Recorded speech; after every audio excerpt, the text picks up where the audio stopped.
That was. Hey, I rubbed her from her head down to her feet. What's going on, everybody? I sang to her and told My her name is Fufie. I don't know me. Regardless if I make it, if I don't make it, I just want y'all to hear me out. I guess you know what I'm saying? That's It's my intro to my CD. Y'all be practicing. I might not be lyrical, I'm practicing everything, trying to see what I can do with my artist abilities. Got something going on. As far as yelling, singing, editing, everything I learned on my own. I didn't watch YouTube, I didn't watch none of that. I learned it on my own. As long as I am right myself now. on my own, I did everything on my own, learned it on my own.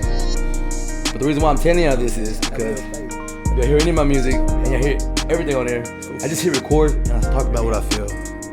I don't write nothing down, I don't think about it, I don't say it 3 times before I do it, I just hit record and go. If I like something I said in my music, then I might go something off of that. If I say something in my music that I catch catchy, then I might run that one again and record something else and stay on that subject, you know what I'm saying? It's kind of how I do it, well, that's how I do it. Anyway, but what I'm getting at is, my mama died, you know what I'm saying, recently, and I think that was the hardest and lowest I've ever been in my entire life. And nothing against my family or nobody, I sat in this house alone because I pushed everybody away from me on drugs. I pushed everyone I loved the most, everyone that was there for me, I pushed them all away. And I did it to myself. I'm not upset with nobody now. As many nights as I sat here crying to myself and suicidal thoughts and everything that's happened to me, I cried to God every night. Literally, cried to Him every time. Before my mama died, after she died, I cried to Him. Told Him how I felt about everything. But what nobody knows is, when my mama was dead in the hospital bed, I went in there alone and had to look at her the way I have to look at her. It hasn't left my head yet. But what I'm getting at is, I sang to her a whole song alone when she wasn't there. But when she was there, but she wasn't, if you know what I mean. Here is the grief model we call the 7 stages of grief. Shock and denial. You will probably react to learning of the loss with numbed disbelief. You may deny the reality of the loss at some level in order to avoid the pain. Shock provides emotional protection from being overwhelmed all at once.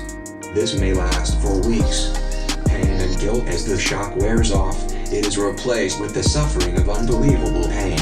Although excruciating and almost unbearable, it is important that you experience the pain fully and not hide it, avoid it, or escape from it with alcohol or drugs. You may have guilty feelings or remorse over things you did or didn't do with your loved one. Life feels chaotic and scary during this phase. Anger and bargaining frustration gives way to anger, and you may lash out and lay unwarranted blame for the death on someone else.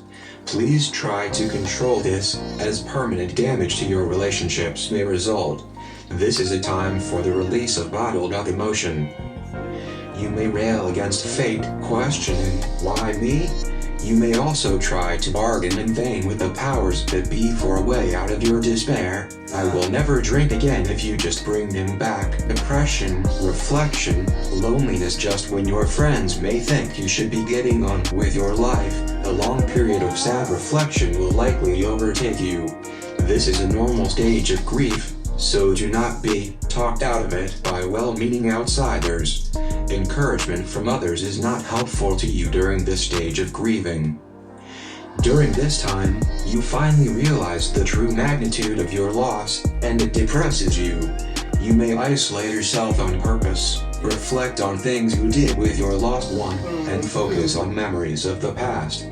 You may sense feelings of emptiness or despair. More 7 stages of grief. The upward turn. As you start to adjust to life without your dear one, your life becomes a little calmer and more organized. Your physical symptoms lessen, and your depression begins to lift slightly.